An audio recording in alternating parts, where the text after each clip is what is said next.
Have you ever noticed how everyone seems to admire the Renaissance, the Enlightenment, or modern philosophy? But when it comes to the Middle Ages, people just roll their eyes. We've been told that medieval thinkers were obsessed with angels, faith, and dusty debates that no longer matter.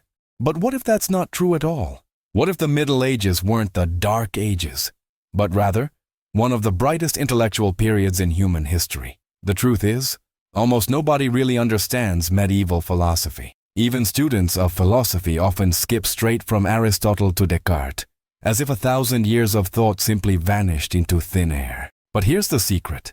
Those missing centuries hold the key to understanding the tension between reason and faith, science and spirituality, doubt and belief, questions that still define modern life. In this video, you're going to see why medieval philosophy is far more alive, daring, and relevant than you've ever imagined. We'll uncover what thinkers like Augustine, Anselm, and Aquinas were really trying to do, and how their search for truth shaped the very foundations of Western thought. And by the end, you'll see why understanding them might just transform the way you think about knowledge itself. So if you've ever wondered why people chase meaning, or what truth means in a world that questions everything, you're in the right place. This isn't about memorizing names or dates. It's about learning how to think at a deeper level, the way humanity once did before splitting reason apart from wisdom. Before we dive in, make sure to subscribe to the channel and turn on notifications. Here, we explore the forgotten corners of philosophy, the mysteries, the paradoxes, and the hidden truths that few talk about, but everyone should know. Because understanding the past isn't nostalgia. It's the first step to understanding who we are today. When most people hear the phrase the Middle Ages, they picture castles, knights, crusades, or plague, swords and superstition, not wisdom and reason. But that image is only half the truth. Behind the myths of darkness and ignorance, there was a quiet revolution of the mind taking place, one that sought to unite human reason and divine truth into a single, coherent vision of reality. It was not a time of decline, but of construction, the foundations of the modern world being built stone by stone, concept by concept. Between the 5th and the 15th centuries, a vast network of thought stretched across Europe. In monasteries, scholars copied ancient manuscripts by candlelight, preserving Aristotle, Plato, and the early church fathers. In cathedrals, stained glass windows told stories not only of faith, but of cosmic order, every color and proportion reflecting the belief that the universe itself was crafted by divine logic. And in the new universities of Paris, Oxford, and Bologna, an entirely new model of learning emerged, systematic, disciplined, and comprehensive. These were the first research institutions in human history. Medieval thinkers were not narrow-minded zealots. They were bridge builders. They inherited a world fractured between the wisdom of ancient Greece and the revelations of Christianity, and they refused to choose one over the other. The question that defined the entire era was this: how can reason and faith coexist without contradiction? Can human logic, limited as it is, really speak about the infinite? The answer was sought through conversation, argument, and rigorous logic. In lecture halls filled with the scent of ink and parchment, teachers known as scholastics developed methods we still use today: definition, objection, rebuttal, synthesis. The great Dominican Thomas Aquinas argued that faith perfects reason, rather than opposing it. The Augustinian thinkers emphasized the inner light of the soul as the starting point of knowledge. Others, like Duns Scotus and William of Ockham, began to push boundaries, asking what reason could discover on its own. But medieval Europe was not isolated. Its philosophers were in dialogue with the Muslim and Jewish scholars of the Islamic Golden Age. Thinkers like Avicenna, Averroes, and Maimonides, who preserved and expanded Greek philosophy, while Europe was still rebuilding after Rome's fall. When their works were translated from Arabic into Latin, suddenly Aristotle's full vision returned to the West, exploding into the curriculum of the universities. It was a rediscovery that changed everything. Imagine Paris in the 13th century. The Latin chatter of students fills the air. A professor quotes Aristotle, while a young friar raises his hand to question whether pure logic can exist without the light of faith. Outside, bells echo across the city, reminding everyone that philosophy and theology belong not to separate worlds, but to the same search for ultimate truth. For these thinkers, studying logic or nature was not a rebellion against God. It was an act of devotion to Him. To understand creation was to understand its creator. This fusion of intellect and spirituality created something unique, a world where philosophy mattered, because it described the order of all things. The medievals saw knowledge as sacred. Every rational insight, every philosophical discovery, was a glimpse into divine wisdom. They didn't separate the visible world from the invisible one. To them, both were written in the same language of reason illuminated by faith. And yet, this unified vision would not last forever. As the centuries turned, cracks began to appear. The Renaissance and later the Enlightenment recast the Middle Ages as a shadow between two golden ages, ancient and modern. The thinkers who once shaped the intellectual soul of Europe were reduced to footnotes or called primitive. But the reality is that without them, there would be no Descartes, no Kant, no modern science, no structured academia. The medievals built the frameworks we still rely on, even when we've forgotten their names. This was not a dark age. It was the age when knowledge and faith danced together. And to truly understand why that dance ended, why the world forgot its own intellectual roots, we need to look at what happened next, when philosophy began to lose its connection to the sacred. So if medieval thinkers built the foundations of our intellectual world, why does almost nobody understand them today? How did an age that once united reason and faith become remembered as a time of superstition and ignorance? The answer isn't just about history, it's about how we tell the story of thought itself. Somewhere along the line, the narrative changed, and the Middle Ages were written out of it.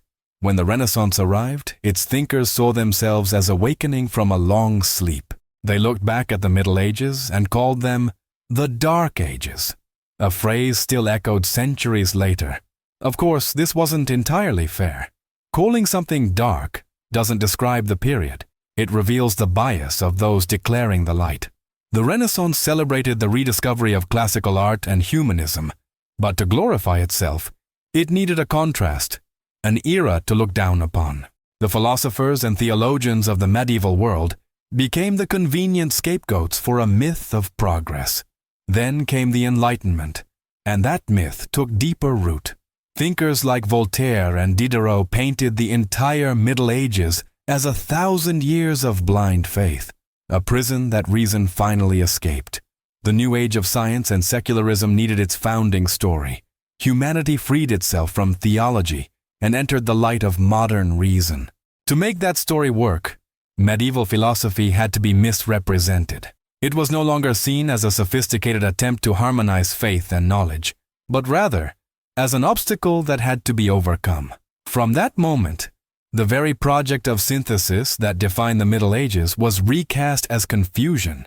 There were also practical barriers. Medieval philosophy was written in Latin, filled with technical distinctions and categories that now seem alien. The scholastic method, built on questions, objections, and resolutions, can appear foreign to modern readers who prefer clarity over complexity. And medieval thinkers didn't divide disciplines the way we do today. To study the soul meant also studying metaphysics, ethics, and even physics. To the modern mind, obsessed with specialization, that kind of unity feels disorienting. It's easier to dismiss it as irrelevant than to learn to read it on its own terms. Another reason so few understand it is that philosophy itself changed its purpose. Modern thought separated reason from revelation. Descartes, for instance, began his philosophy not with tradition or faith, but with doubt. Knowledge had to start from the ground up, relying only on what the individual consciousness could prove. This was a revolutionary turn, but it also closed a door. It made faith look like the enemy of clarity, and anything linked to theology was suddenly suspect. The very method that the scholastics had refined was abandoned in favor of abstraction and mathematics. By the time philosophical history was formally written as an academic subject in the 19th century, the damage was done. Textbooks presented the timeline as a straight path. Ancient Greece, then silence, then modern brilliance. The centuries in between were footnotes at best, marked by names like Aquinas or Anselm, usually reduced to a sentence or two.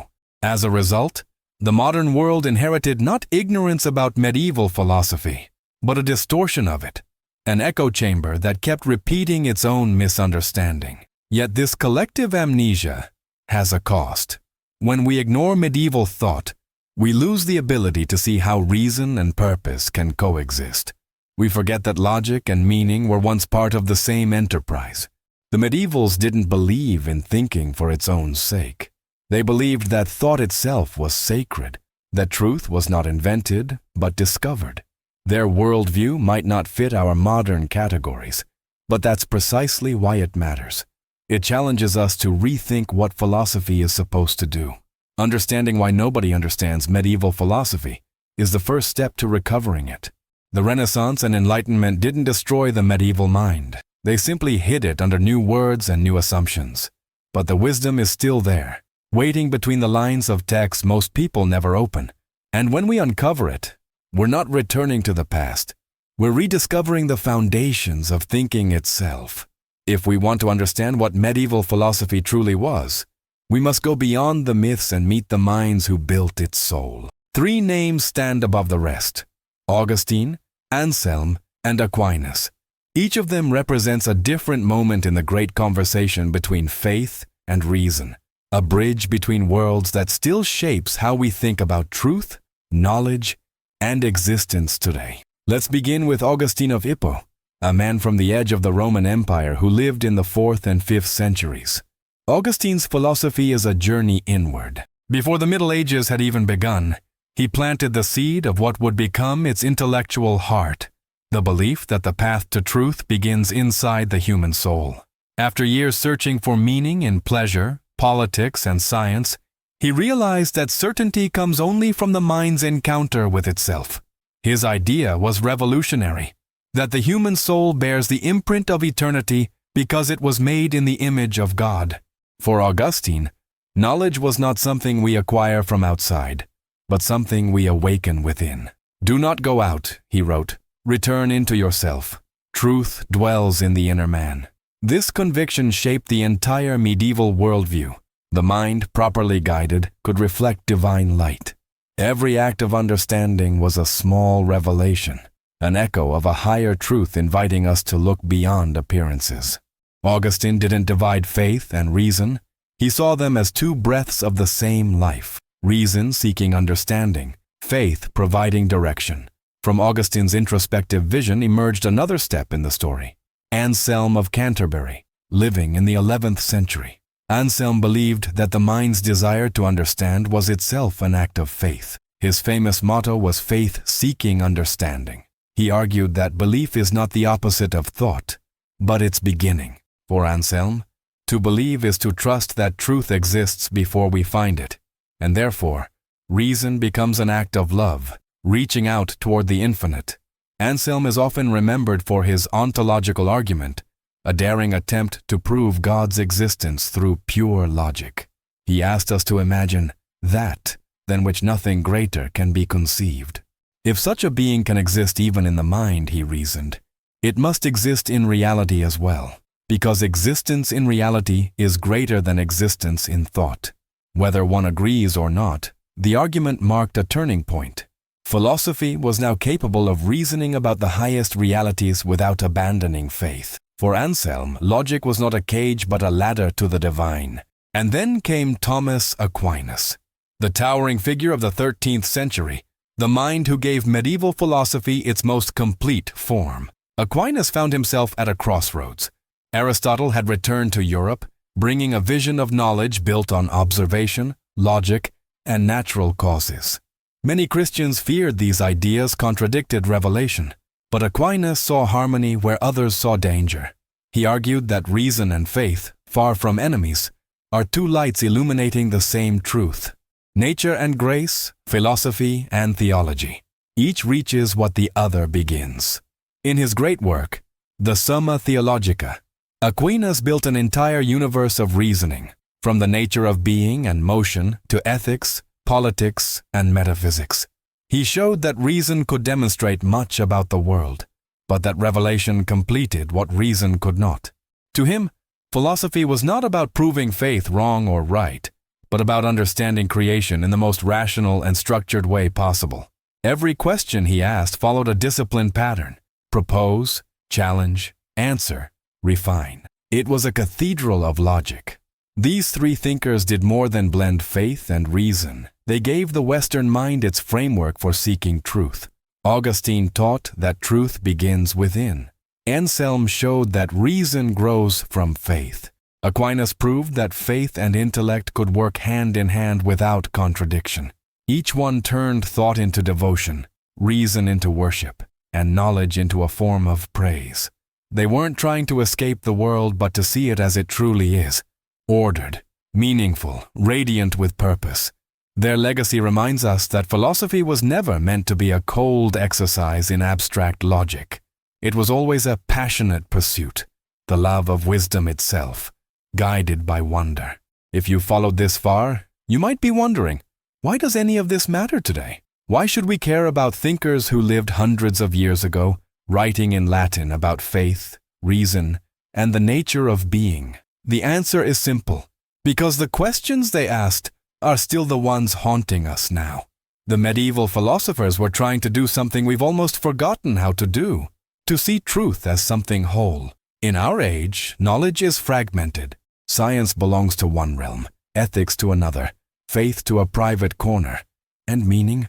Well, many say meaning doesn't belong anywhere at all. We live in a world of specialization, where each discipline speaks its own language, and few remember the conversation that once held them together. The medievals understood something crucial: that truth cannot be divided without losing itself. To disconnect reason from purpose, or knowledge from wisdom, is to misunderstand not just philosophy, but human life itself. When Augustine said we must look inward for truth, he wasn't teaching escapism.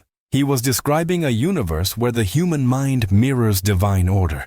When Anselm said that faith seeks understanding, he was describing a relationship between belief and thought that keeps both alive. And when Aquinas built his system, he created a model where every part of reality, from the movement of the stars to the desires of the soul, is connected by a chain of meaning. Theirs was not just philosophy. It was an architecture of understanding, a universe held together by coherence.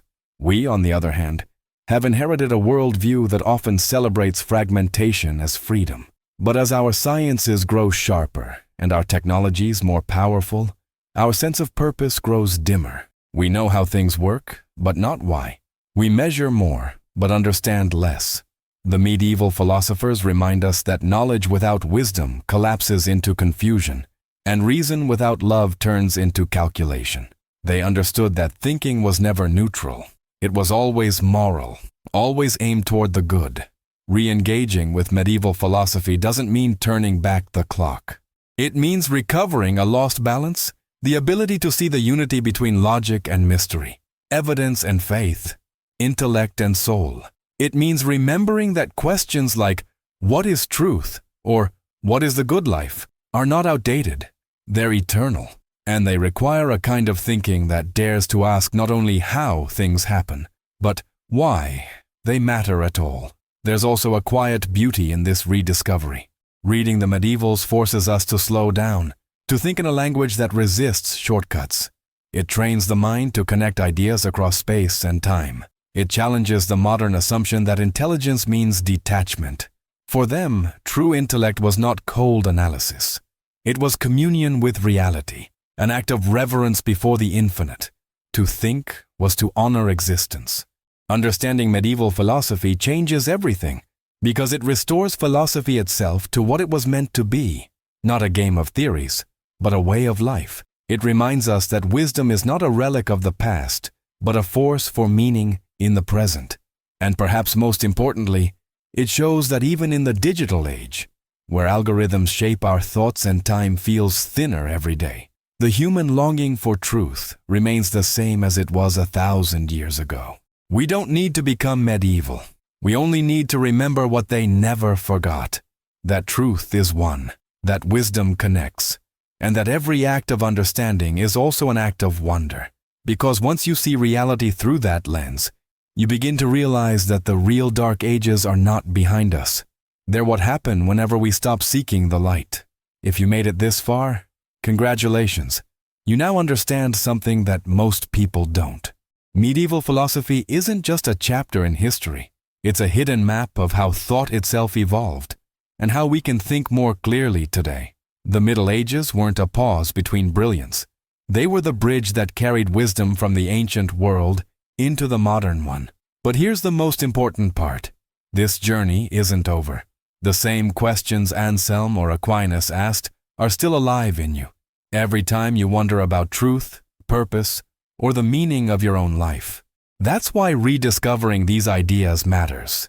It's not nostalgia. It's a return to depth in an age addicted to noise. If this video gave you a new perspective, if it sparked even a small sense of curiosity, please take a moment to subscribe to the channel.